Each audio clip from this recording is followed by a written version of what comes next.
Samsung Galaxy S5 Neo, and let me show you how to wipe cache partition on the following device. So at the very beginning, let's start by pressing the power key. Let's keep holding power, let's choose power off and tap power off again just to confirm the operation. Wait until your device will be completely switched off, and afterwards you need to use this combination of keys: power key, home button and volume up. Let's hold down together those three keys for a couple of seconds. Keep holding the keys. Release all keys as soon as Android screen pops up, which is now. Then let's wait a few seconds until you will be able to use your device in the recovery mode.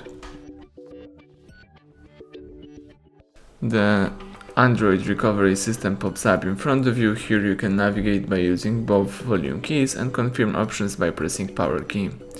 Let's scroll down to highlight wipe cache partition and press power key to confirm it by using the following key. And right now let's scroll down to yes, choose power. Right now the phone is formatting the cache files, the phone is whipping the temporary cache files.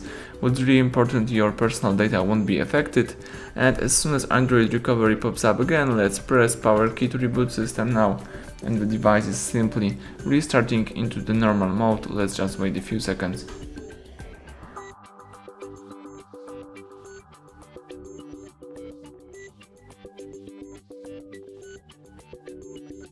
Excellent, the home screen pops up. Now you can unlock the device and start using your phone in a normal way. Thank you for watching, please subscribe our channel, leave thumbs up under the video.